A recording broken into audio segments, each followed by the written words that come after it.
페페 아빠입니다. 이번 영상, 이번 주 좀 이제 정리된 복잡한 내용들이 많아요. 저 또한 이제 정리하기까지가 이 텍스트로 하기에는 좀 이제 한계가 있어가지고 그냥 전반적으로 그냥 의식의 흐름대로 그냥 지금 이제 흘러가는 분위기들을 좀 이제 잡아보도록 하겠습니다.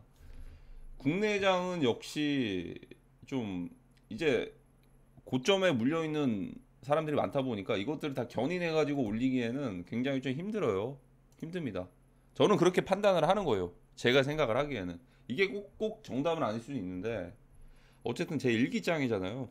그냥 한번 이제 복귀하듯이 한번 그냥 이렇게 좀 정리를 하는 겁니다.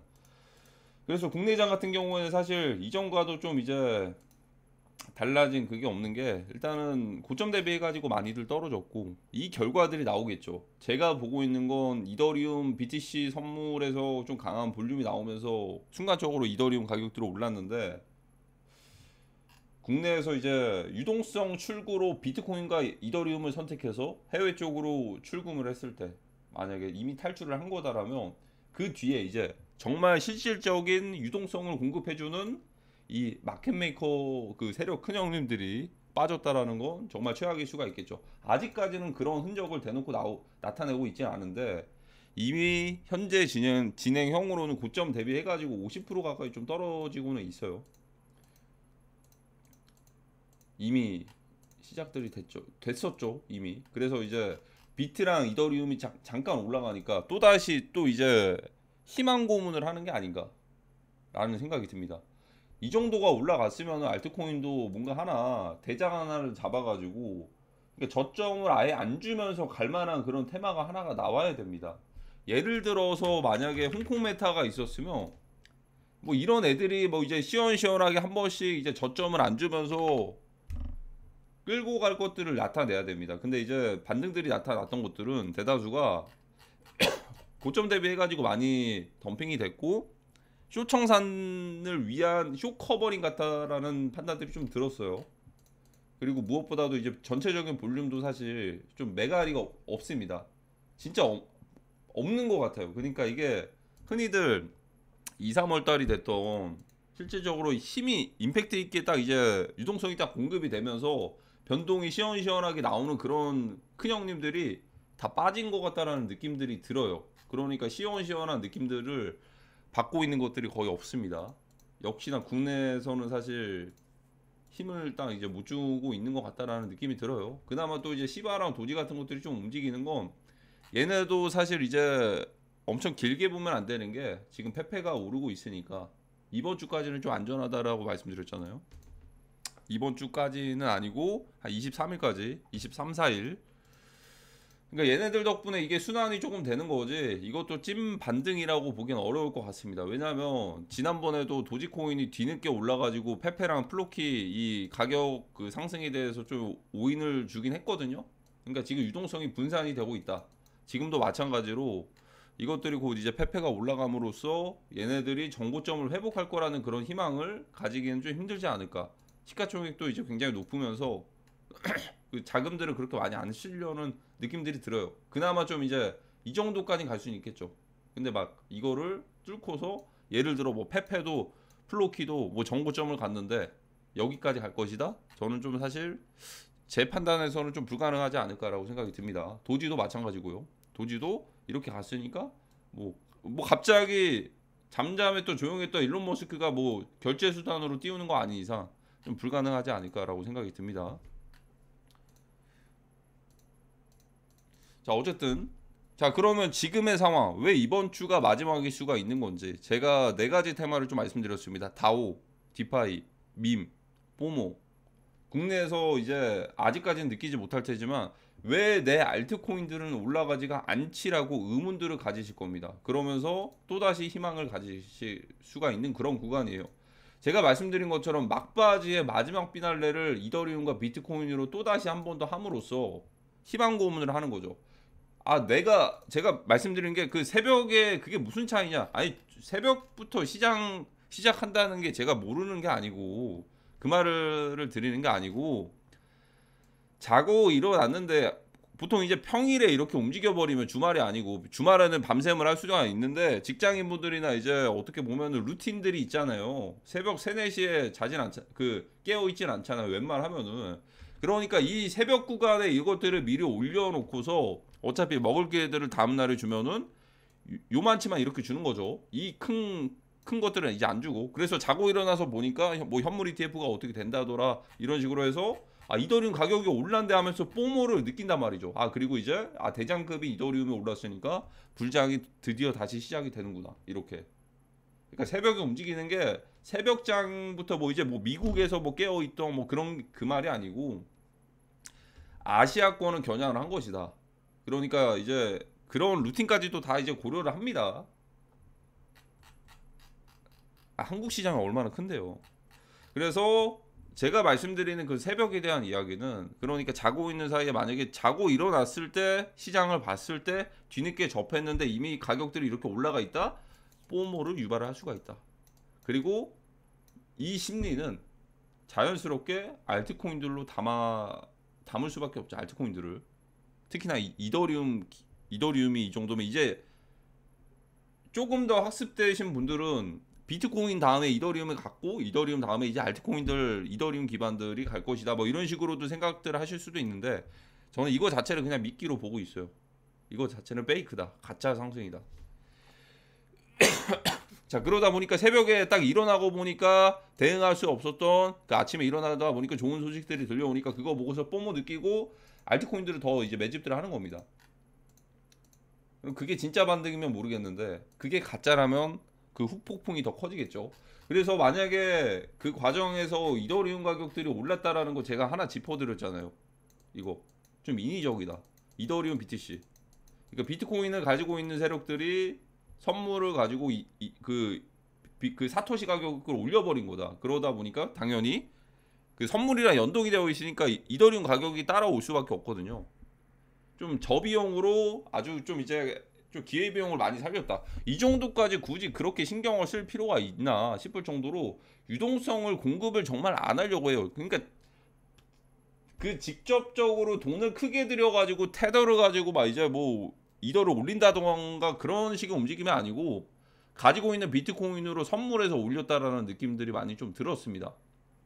그리고 이제 그와 좀 이제 관계가 있을 만한 비트코인의 도미넌스를 살펴보니까 예를 들어서 정말 찐 세력들이라면 그 정보들을 다 알고 있을 거예요. 저희보다도 정보가 훨씬 앞서고 저희가 모르는 그런 것들을 이미 알고 있어요. 그러니까 개미들에게까지 퍼지는 정보들은 모두나 알고 있는 겁니다. 그게 어떻게 보면 순작용이 될 수도 있는데 역정보가 될 수도 있어요.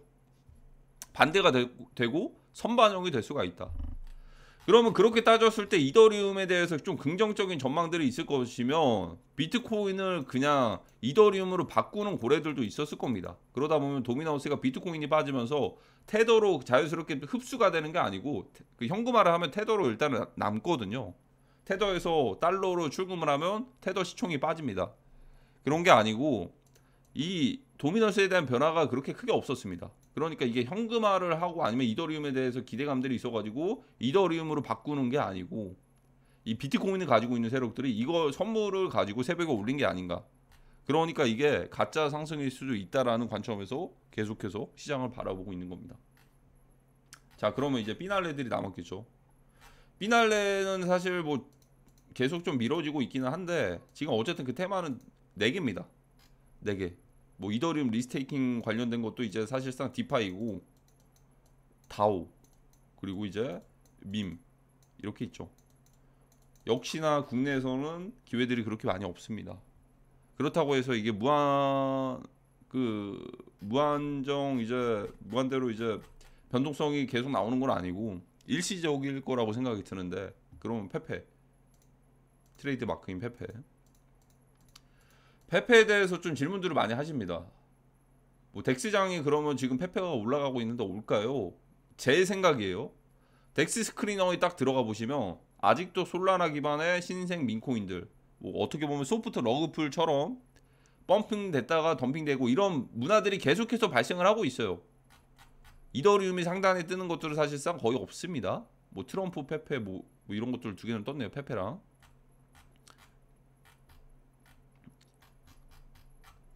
자, 그러면 이더리움 가격들이 올라갔을 때 덱스장이 올까요? 아니면 떨어졌을 때 올까요? 저는 솔라나와는 다르게 오히려 후자. 그러니까 이더리움 가격들이 바닥권에서 떨어졌을 때 불량이 올 거라고 생각을 합니다. NFT도 마찬가지고 덱스도 마찬가지고. 근데 아직은 이더리움이 떨어진 단계가 아니잖아요. 아니, 불장 때 오면 좋은 거 아닌가요? 저는 오히려 매집하는 관점에서 그 바닥 구간에서 이 이더리움 마켓을 띄울 거라고 예상을 하고 있습니다. 그러면 솔라나와는 완전 정반대죠. 솔라나는 사실 솔라나에 대한 물량들을 덤핑하고 매도하기 위해서 솔라나 마켓 덱스를 활발하게 유지를 하고 있는 것이다라고 판단을 했고, 그러면 두 가지가 있겠죠. 솔라나의 미래는 저는 앞으로 $50 미만까지 떨어지고 사실상 시장에서 아웃될 수도 있다라고 보고 있습니다. 도태가 되는 거죠, 사실. 왜냐? 그들이 다 떠났기 때문에. FTX가 사실 2.0을 기대를 안 해도 보유하고 있는 물량들을 모두 다 팔았기 때문에 팔았기 때문에, 그리고 베스팅 되는 것도 사실 2조 원 넘게 솔라나 FTX가 보유하고 있는 것들을 기관들한테 팔았는데 4년 뒤에 베스팅이 되는 거면 4년 동안 그걸 뭐 유지할 이유가 있나? 어떻게 유지를 하죠? 4년 동안? 그러니까 이게 자체가 제가 보고 있는 건 다른 게, 솔라나의 높은 가격대에서 덱스장이 활발해지면 솔라나 수요가 계속해서 늘어날 수밖에 없겠죠. 얘네들 기본적으로 거래들을 하려면 솔라나가 있어야 되고, 또 이제 레이디움이나 이런 데들 지갑들 팬텀월렛이나 이런 것들 솔페어 만들어가지고 웬만하면은 솔라나 가지고도 거래들을 하는 거니까 덱스에서. 그러니까 솔라나 수요가 계속해서 늘어날 수밖에 없었겠죠. 근데 이거는 솔라나의 물량들을 이제 유동성을 매도할 수 있는 물량들을 확보하기 위한 일시적인 그런 상황이고, 결국에는 그러면 이더리움은 어떻게 될 것인가? 이더리움도 그러면 반대로 똑같이 이더리움을 고점에서 매도하기 위해서 이더리움 덱스장이 올 것인가? 그러면 이더리움 수요가 늘어나니까 이더리움 가격도 올라가지 않을까요? 라고 보실 수도 있는데, 저는 오히려 반대다. 왜냐? 이더리움 가격들이 떨어지고 나서 이더 가격이 떨어지면, 비트코인 가격이 떨어지면, 제가 룬즈 프로토콜도 말씀드렸잖아요. 룬즈 프로토콜. 예를 들어서 이더리움 가격들이 이렇게 있어요. 만약에 예를 들어서 이더리움 가격이 이렇게 스테이블하게 이렇게 갑니다. 그러면 이렇게 급등하는 상황에서 덱스장이 나올까요? 저는 아니라고 봅니다. 이렇게 좀 체급들이 큰 애들은 이렇게 오히려 박스권을 계속해서 유지하는 이 구간일 때, 이때 이더리움 물량들을 지분들을 뺏기 위해서 덱스장이나 NFT장, 이더리움 마켓을 띄워버리면 자연스럽게 이더리움을 들고 NFT나 민코인이나 이런 것들로 스왑들을 하게 됩니다. 스왑. 그러면 자발적으로 그냥 이쪽 시장만 띄워버리면 잠잠해져 있는 시장에서 이쪽 시장만 만약에 띄운다면 어떻게 될까요? 잠잠한 시장에서 지금 이제 뭐 이더랑 이렇게 계속 이렇게 돌고 있어요. 근데 여기 이더 덱스, 뭐 이더 NFT 이런 장을 띄워요 만약에. 그럼 얘네들 일반적으로 스왑하실 때 어떻게 해야 되죠? 스왑하실 때 이더리움이 있어야 되죠. 이더리움. 그러면 여기만 띄워버리면 알아서들 지갑들 만들고 알아서들 이더리움 사가지고들 여기로 들어온다. 그리고 이더리움을 덱스로 바꾸면 어떻게 되죠? 그 민코인이나 NFT를 바꾸면 저는 이더리움 대신에 NFT나 민코인을 가지고 있게 되는 거죠. 그러면 이 이더리움은 고스란히 어디로 간다? 시장을 초기에 선점하고 있는 세력들에게 간다. 지분을 뺏어버릴 수가 있다. 물론 초창기에 아니면 좀 시기 잘 맞게 들어간 사람들은 수익일 겁니다. 언젠간 크립토는 모든 게 거의 다 어떻게 보면 스캠이에요 사실. 그 스캠 중에서 빛이 나는 스캠이 있는 거고, 구조가 그래요. 그러니까 돈 많은 사람들이 어쨌든 유지들을 하고 있으니까 이렇게 유지가 되는 거지, 이게 무한정할 거라는 생각들을 하시면 안 됩니다. 그러니까 제가 내리는 결론, 제 생각이에요. 덱스랑 NFT장은, 그리고 비트코인도 마찬가지고, 룬즈 프로토콜, 뭐 비트코인 NFT도 마찬가지고, 얘네 둘은 메인으로 매집들을 하기 위해서, 매집들을 계속해서 하기 위해서 이 바닥일 때 올 것이다 라고 판단을 하고 있습니다. 그럼 솔라나는 어떻게 되냐?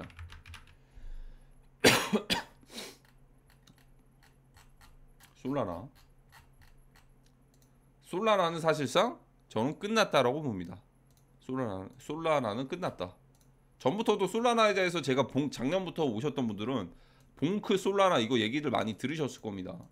저는 이 역할들이 이미 다 끝났다라고 생각을 하고 있어요. 웬만하면은 판단을 그렇게 하고 있습니다. 그러다 보면은 결국에는 솔라나가 이 정고점 업비트 기준으로 정고점 좀 남겨두고 못 가거든요. 저는 결국에는 다시 떨어질 것 같아요.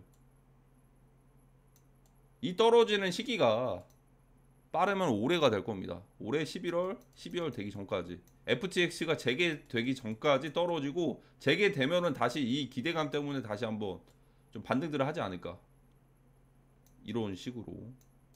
FTX 자금들, 유동성 자금들 들어온다고들 소식들 제가 전달 드렸잖아요. 근데 날짜가 딱 정해져 있는 건 아니라서 이것들이 들어오면 자연스럽게 좀 순환이 되지 않을까 기대를 하고 있습니다. 기대를. 아직은 5월달이니까 이것들 빨라도 8, 9월이고 늦으면 11월. 공교롭게도 대선 그때 딱 그 시기가 딱 맞습니다. 가장 좋은 게 뭔지 뭘까요? 가장 좋은 게 제 시나리오는 이래요. 미국 대선이잖아요. 대선 전까지 덤핑을 합니다. 그러다가 한 11월, 12월쯤에 아니면 10월쯤에 트럼프 대통령이 뭐 이제 이 공화당 쪽에서 암호화폐 관련된 수용적인 그런 것들을 막 이제 정책실을 펼칩니다. 우리 이렇게 되면은 그러면서 가격들이 그때 10월달, 11월달, 12월달부터 올라가는 겁니다. 그때부터. 그럼 어떻게 될까요? 당연히 모든 표심이 트럼프 대통령한테 가겠죠. 그러면 지금부터 가면은 되게 좀 유지하기가 힘들잖아요. 지금 뭐 이제 후원 그 정치 자금 같은 그런 것도 이제 캠페인들 해가지고 암호화폐로 후원 받는다 그거 말고 오히려 10월이랑 11월이랑 12월일 때 만약에 그 전에 가격들이 하락을 했으면 이때 오히려 이 시기 때 뭐 암호화폐 정책이라든지 아니면 뭐 이제 뭐 덱스라든지 뭐 여러 가지 있잖아요. 뭐 디지털 지갑이다 뭐다 막 이런 식으로 해가지고 이 끝자락의 가격들이 그래서 반등하거나 그렇게 좀 상승하는 추세로 가게 된다면 자연스럽게 이 표는 공화당 쪽으로 쏠릴 거라고 저는 예상을 합니다. 그렇기 때문에 올해 10월달, 11월달까지 하락하는 관점으로 보고 있는 겁니다. 트럼프 대통령이 당선이 되기 위해서. 그러면 그 전까지 바이든 대통령이 선거를 위해서 다시 이제 당선되기 위해서 자금들을 풀어가지고 대선 전까지 그럴 것이다라는 예상들도 있는데 그거는 지금까지는 그래 왔고 20년도 이후부터는 팬데믹 이후부터는 저는 뒤통수를 한번 칠 수도 있다라고 생각들을 합니다. 일반적인 생각에서 한 번 더 꼬아가지고 반대되는 상황들을 만들어낼 수가 있다. 그러니까 이게 일반적으로 이제 대통령 이제 그 선거를 위해서 뭐 주식시장이나 이런 것들을 견인해서 올렸다라면 오히려 올해는 반대가 될 수도 있다. 이미 그 올리는 과정들을 20년도에 바이든 대통령이 당선되고 나서 양적 완화 시기에 이미 한번 거쳤기 때문에 끝자락은 오히려 하락하는 쪽으로 갈 수가 있다라는 겁니다. 그러면 그 기준들이 뭐가 되냐? 일단은 페페코인 질문들이 좀 많으시. 일단 덱스장에 대한 생각들 좀 정리가 되셨죠? 덱스장. 일반적으로 이제 시바이누가 2차적인 파동으로 상승을 한 적이 있어요. 21년도 5월 달에 되기 전에 한번 좀 임팩트를 줬고 그리고 나서 바이낸스에 상장하고 나서 2차적으로 임팩트를 줬습니다. 좀 하락하고 나서요. 근데 이 2차적인 하락까지가 시간이 꽤나 오랫동안 걸렸습니다. 한 5개월이나 걸렸어요. 물론 이때보다도 유동성 상황이나 이런 것들을 좀 이제 확인을 해야겠죠. 그래서 2차적인 상승까지가 5개월 정도가 걸렸는데 제가 예상을 하는 게 페페 또한 좀 비슷한 구간대를 가고 있다라고 생각을 하거든요. 어쨌든 차기 대장 후보니까. 근데 그게 무한하진 않을 거다. 그러면 뭐가 되냐면 어느 순간에 이번 텀에서 고점을 찍는다고 해서 그게 계속해서 우상향할 거라는 생각은 저는 안 들거든요. 그러니까 시바이누처럼 어느 정도 고점을 찍고 나서 크게 하락을 할 것이다. 크게 하락을 하는데 이 텀은 사실 오랫동안 길게 끌고 갈 수는 없다. 이번 주다. 이게 고점일 수도 있고요. 지금이 고점일 수도 있고 뭐 갑자기 코인베이스 상장한다고 해가지고 그때 고점을 찍을 수도 있어요. 그러면 찍고 나서 고점 대비해가지고 이렇게 오랫동안 유지를 할 수도 있다. 그럼에도 불구하고 페페는 시가총액 1조 이상은 유지하겠죠. 그래도. 근데 이런 구간 텀을 굉장히 오랜 기간 유지가 될 수도 있다. 그게 5월달, 6월달이면 다행이고 아니면 트럼프 당선 이후가 될 수도 있고 당선되기 전에 빠르면은 10월달에서 11월달이 될 수도 있고요. 트럼프 대통령. 그러니까 얘 또한 마찬가지로 고점 찍고 나서 다시 제자리로 올 것이다라고 저는 보고 있습니다. 꽤나 좀 이제 시간들이 하락하는데도 좀 물량들 던지면서 좀 하락하는 시간들이 좀 오랫동안 소요가 걸릴 수도 있다라고 보고는 있긴 한데, 근데 이게 저는 어쨌든 초점을 어떻게 맞추고 있냐면 11월 달까지 덤핑, 10월 달까지 덤핑된다는 관점에서 일단 지금이 피날레고 지금 구간에서 마지막 뽀모를 일으키고 나서 10월 달까지 계속해서 하락하는 관점을 유지를 하고 있습니다. 중간에 어떠한 그 유동성에 대한 말도 그냥 유동성이 들어온다는 관점보다 유동성이 빠지거나 아니면 시장에 덤핑될 수 있는 물량들이 풀리는 것들이 더 많아요. 그러다 보니까 이것들 또한 바이낸스나 이런 데 선물 상장이 되어 있으니까 하락을 피할 수는 없을 것이다. 피날레를 찍더라도 하락이 시바이누 같은 경우에는 고점 대비해서 80% 떨어졌습니다. 이거 조심하세요. 항상 무한한 상승장은 없어요. 무한한 상승장은 없고 고점 대비 80% 떨어졌어요. 고점 대비 80%. 어깨나 머리에다가 잡을 생각들은 되게 힘들 거예요. 잡으실 생각들은. 그 판단하기가 세력들 말고는 모르는 겁니다. 저희는 모르는 거예요. 그 꽁무니를 쫓아서 그 떨어지는 똥들 몇 개를 그냥 주워 먹는 게 어떻게 보면 좀 제가 표현이 좀 저렴해 좀 그럴 수도 있지만 그게 맞아요. 그 큰형님들이 먹는 수익 중에서 저희는 그것들을 조금 따라가가지고 좀 이제 떼어 먹는 거죠. 어떻게 보면은 그들의 신기를 건드리지 않고 조용히. 그러다 보니까 고점 예측을 하기엔 되게 힘듭니다. 대신에 어느 정도 고점 찍으면은 마이너스 70% 80%도 떨어질 수가 있는데 이 시기가 비트코인이랑 이더리움이랑 전체적으로 그냥 자산 시장이 모든 코인들을 이런 것들이 다 그냥 하락하는 시기다. 그러면 당연히 이제 국내 알트들은 뭐 반응들도 없었으면 상승도 안 했으면 방어율이 더 떨어지니까 더 크게 떨어지겠죠. 라고 이렇게 생각을 하고 있는 겁니다. 자, 어쨌든 시바 페페 막 이런 것도 좀 설명을 드린 것 같아요. 그러니까 전반적으로 봤을 때 저는 이번 주라고 생각을 하고 있어요. 이번 주. 그러면 덱스 같은 경우에도 사실